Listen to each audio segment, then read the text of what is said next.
வணக்கம். தனுசு லக்னம். தனுசு லக்னத்துக்கு லக்னாதிபதி குரு. அவரே பார்த்தீங்கன்னா 1-4க்கு அதிபதிங்க. அப்பேற்பட்ட குரு பார்த்தீங்கன்னா சுபகிரகம் இருக்கிறதுலே வச்சு 100% சுபகிரகம் குரு தான். குருவே பார்த்தீங்கன்னா லக்னாதிபதியாக வர்றது இந்த லக்னத்தினுடைய மிகவும் ஒரு சிறப்பான அமைப்பு. இந்த லக்னாதிபதியே லக்னத்திலேயே அமரும்போது மிகவும் சிறப்பான அமைப்பு இருக்குங்க. இந்த ஜாதகர் பார்த்தீங்கன்னா அனைத்து விஷயத்திலையும் நியாயம் தர்மம் பார்க்கக்கூடியவங்களாக இருப்பாங்க. படிப்பு விஷயத்துலையும் மிகவும் சிறப்பாக இருக்கும். ஏன்னா 4ஆம் அதிபதியான குரு லக்னத்திலேயே அமரும்போது குரு திக்பலம் அமைவார். அப்போ பார்த்தீங்கன்னா அபரிமிதமான படிப்பு விஷயத்தில் எந்த விதமான தடை தாமதமும் இருக்காதுங்க. உங்களுக்கு சின்ன வயசுலேருந்தே நல்ல ஒழுக்க சிந்தனை, ஒழுக்கமான நடைமுறை அனைத்தும் பார்த்தீங்கன்னா நடைமுறை பாவனை எல்லாமே பார்த்தீங்கன்னா இவங்களுக்கு பார்த்தீங்கன்னா மிகவும் பாசிட்டிவான அமைப்பு இருக்குங்க. அதே மாதிரி பார்த்தீங்கன்னா லக்னத்தில் உட்கார்ற குரு பார்த்தீங்கன்னா 7ஆம் இடத்துலையும் சுபத்துவப்படுத்துவார். அப்போ பார்த்தீங்கன்னா நண்பர்கள், உறவினர்கள், பங்குதாரர்கள் எல்லாருமே பார்த்தீங்கன்னா இவங்களுக்கு நல்ல விதமான அமையுங்க. இந்த லக்னத்தை பொறுத்தவரை லக்னாதிபதி லக்னத்திலேயே அமர்றதும் 4ஆம் அதிபதி லக்னத்திலேயே அமர்றதும் அவ்வளவு அட்டகாசமான பலன்கள். ஓகே, லக்னாதிபதி 4ஆம் இடத்துல அமர்ந்துட்டா என்ன, 4ஆம் இடத்துலையும் பார்த்தீங்கன்னா அவர் ஆட்சியாக தான் அமைவார். ஆட்சி அமையும் போது எந்த விதமான பாவத்தொடர்பு இல்லாத பட்சத்தில் இந்த லக்னத்துக்கு பார்த்தீங்கன்னா நல்ல தாயார், நல்ல பூர்வீகம், சொந்த வீடு, வாகனம் இதெல்லாம் பார்த்தீங்கன்னா மிகவும் சிறப்பாக அமையுங்க. சின்ன வயசுலேருந்தே பார்த்தீங்கன்னா நல்ல வசதியாக தான் இருப்பாங்க.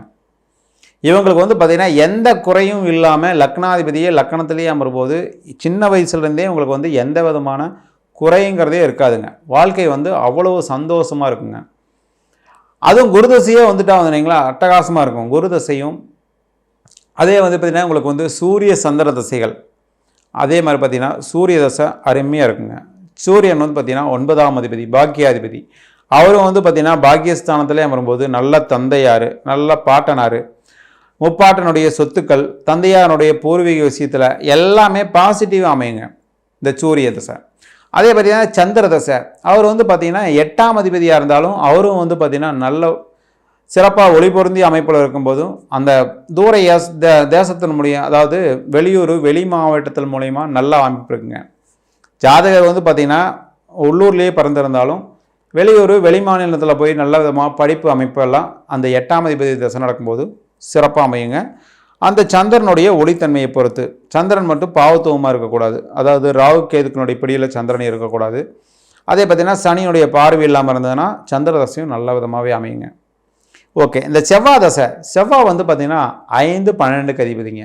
அவரும் பார்த்திங்கன்னா நல்ல பலன்களே கொடுப்பாருங்க. அப்போ இந்த செவ்வாய் என்ன தருவார், நல்ல குழந்தைகளை கொடுப்பாரு, நல்ல பூர்வீகத்தை கொடுப்பாரு, நல்ல பேர் போல கொடுப்பாருங்க. 5ஆம் அதிபதி 5ஆம் இடத்துல வளர்க்கும்போது நல்ல பேரு புகழ் செல்வாக்கு எல்லாமே இருக்குங்க. இந்த 3ஆம் அதிபதியும் 5ஆம் அதிபதியும் நல்ல விதமாக இருக்கும்போது ஒருத்தருக்கு வாழ்க்கையில் எல்லா விதமான சொந்தங்கள்கிட்டையும் நல்ல பேர் கிடைக்குங்க. இவங்களுக்கு தான் பார்த்திங்கன்னா நல்ல எண்ணங்களும் நல்ல வலுவாக இருக்குங்க. 5ஆம் அதிபதி வலுத்துட்டா நல்ல எண்ணங்களும் நல்ல சிந்தனைகளும் நல்ல செயல்திறனும் அமையறக்குண்டான சூழ்நிலைகளை கிரகங்கள் தான் அமைச்சு கொடுக்கும் நம்மளுக்கு. அப்போ பார்த்தீங்கன்னா சூரிய சந்திர செவ்வாய் தசைகள் மிகவும் அட்டகாசமாக இருக்கும். ஏற்கனவே சொன்ன லக்னாதிபதி தசை இவங்களுக்கு பார்த்தீங்கன்னா மிகவும் பிரமாதமாக அமையக்கூடிய நல்ல தன்மை இருக்குது. ஏன்னா 1-4க்கு அதிபதி அவர் லக்னத்திலேயோ 4ஆம் இடத்துலையோ எங்கே உட்கார்ந்தாலும் அந்த ஆதிபத்தியத்தை மிகவும் சிறப்பாக செய்யக்கூடிய நல்ல அமைப்பாக அமையுங்க. ஓகே, இந்த லக்னத்துக்கு வரக்கூடாத தசை சுக்கிர தசை. இந்த சுக்கிரன் பார்த்தீங்கன்னா 6-11க்கு அதிபதிங்க.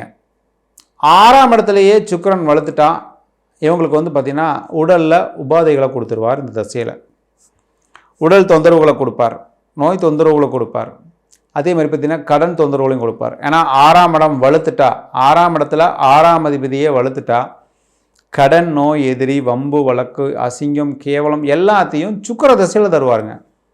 அதே மாதிரி 11ஆம் இடத்துல உட்காந்துட்டாருன்னா அது அப்படியே டோட்டலாக நெகட்டிவ் ஆகிடுங்க. ஏன்னா 6க்கு 6ல் மறைஞ்சு 11ஆம் இடத்துல சுக்கிரன் அமரும்போது நெகட்டிவான பலன்கள் இல்லைங்க, பாசிட்டிவான பலன்களும் இல்லாமல் தான் இருக்கும். ஏன்னா 11ஆம் இடத்துல இருக்கும்போது அது ஒரு உபஜயஸ்தானம். அதனால் பார்த்திங்கன்னா 11ஆம் இடத்துல சுக்கிரன் வளர்த்துட்டா நெகட்டிவான பலன்கள் இல்லை.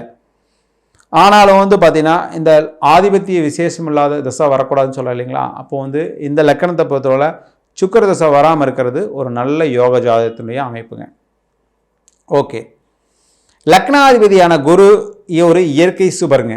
அவர் எங்கே உட்கார்ந்தாலும் அந்த ஆதிபத்தியத்தை வளப்படுத்துவார் சொல்ல இல்லைங்களா. அப்போ என்னன்னா அவர் வந்து 8ஆம் இடத்துல உட்காந்துட்டார்னா 8 12 சுபத்துவம் ஆயிடுங்க. அப்போ வந்து ஜாதகர் வந்து உள்ளூரில் வாழ முடியாத ஒரு கண்டிஷன் வந்துடும். பிறந்தவொன்னா வந்து பார்த்திங்கன்னா வெளியூர், வெளி மாநிலம், வெளி மாவட்டம் அப்படிங்கிற அமைப்பில் கொடுத்துருவார். சில டைமில் வந்து அதிக சுபத்துவமாக இருக்கும்போது வெளிநாடு அமைப்பும் கூட கொடுத்துருவார். அப்போ வந்து இயற்கை சுபகிரகமான குரு வந்து பார்த்திங்கன்னா 8 12 தொடர்பு கொள்ளும்போது வெளியூர், வெளி மாவட்டம், வெளிநாடு அப்படிங்கிற அமைப்பை கொடுத்து அங்கேயே வந்து பார்த்திங்கன்னா பிழைப்பை நடத்தக்கூடிய அமைப்பை கொடுத்துருவார். அப்போது இந்த லக்னத்துக்கு பொறுத்தளவில் குரு தசையும் சூரிய தசை, சந்திர தசை, செவ்வாய் தசை மிகவும் பாசிட்டிவான பலன்களையும், சுக்கிர தசை வந்து பார்த்திங்கன்னா சில நெகட்டிவான பலன்களையும் கொடுப்பாருங்க. அப்போது இந்த லக்கணத்துக்கு ஒரு யோக ஜாதகத்தின் அமைப்பு சுக்கிர தசையே வராமல் இருக்கிறது ஒரு நல்ல சிறப்பான அமைப்பாக இருக்குங்க.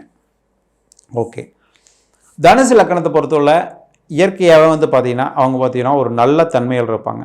அதாவது நல்ல தன்மை அப்படின்னா எல்லார்த்திட்டையும் பார்த்திங்கன்னா அனுசரித்து போகக்கூடிய தன்மைங்க. யாரையும் கெடுக்கக்கூடிய மனோபாவமே இருக்காதுங்க. எல்லாத்துலேயும் சுறுசுறுப்பாக இருப்பாங்க, நிதானமாக செயல்படுவாங்க. ஒரு தடவைக்கு 2 தடவை யோசனை பண்ணி எந்த காரியத்தையும் நல்ல விதமாக செயல்படுவாங்க. ஆன்மீக சிந்தனைகள் மேலோங்குங்க. இந்த லக்னாதிபதியான குரு கூட சனிகான இணைஞ்சிட்டார்னா அந்த சனி திசை வந்ததுன்னா ஆன்மீக சிந்தனைகள் இவங்களுக்கு மிகவும் அதிகமாக இருக்கும். வேறு எந்த லக்கணத்துக்கும் இல்லாத ஒரு சிறப்பான அமைப்பு. குருவும் சனியும் கேதுவும் இணைஞ்சிட்டாங்கன்னா கட்டாயம் ஆன்மீக விஷயத்தில் இவங்க வந்து ஒரு நல்ல தலை சிறந்த குருவாக இருப்பாங்க, மத குருவாக இருப்பாங்க. அதாவது மத குருவினுடைய அமைப்பு, மடம் நடத்துறது, சரிங்களா, இந்த மாதிரி அமைப்பு வந்து மிகவும் சிறப்பாக அமைங்க. தனுசு லக்கணத்துக்கு வந்து ஒரு சிறப்பான ஒரு குணநலங்கள் இது. எப்போவுமே பார்த்திங்கன்னா தனுசு லக்கணம் பிறக்கிறது பூர்வ புண்ணியம் வந்து மிகவும் சிறப்பாக இருக்கும்போது தான் அந்த தனுசு லக்கணத்திலேயே பிறக்க முடியும். ஏன்னா வந்து தனுசு லக்கணத்தினுடைய லக்னாதிபதி பார்த்திங்கன்னா குரு வந்து மிகவும் சிறப்பாக லக்கணத்தையே தொடர்பு கொள்ளும்போது, இல்லை 4ஆம் இடத்துல தொடர்பு கொள்ளும்போது, 5ஆம் இடத்தும் 6ஆம் இடம் எல்லா இடமும் வந்து பார்த்திங்கன்னா இந்த லக்னாதிபதி தொடர்பு கொள்ளும்போது மிகவும் சிறப்பான பலன்கள் அந்த குரு திசையில் மிகவும் நல்ல விதமாகவே நடக்குங்க. அப்பேற்பட்ட தனுசு லக்கணத்துக்கு சுக்கிர தசை மட்டும் வராமல் இருக்கிறது மிகவும் சிறப்பாக இருக்குங்க. சூரிய சந்திர செவ்வாய் திசைகள் மிகவும் சிறப்பாக இருக்கும். குரு தசை அட்டகாசமான பலன்களை தரும். லக்னாதிபதியாக இருக்கிறது 1 4க்கு அதிபதியாக இருக்கிற இந்த குரு தசை வந்து மிகவும் சிறப்பான பலன்களை கொடுக்கும். சுக்கிர தசை வராமல் இருக்கிறது ஒரு நல்ல யோக ஜாதகத்தினுடைய சிறப்பான அமைப்பாக இருக்குங்க. ஓகேங்களா, நன்றி, வணக்கம்.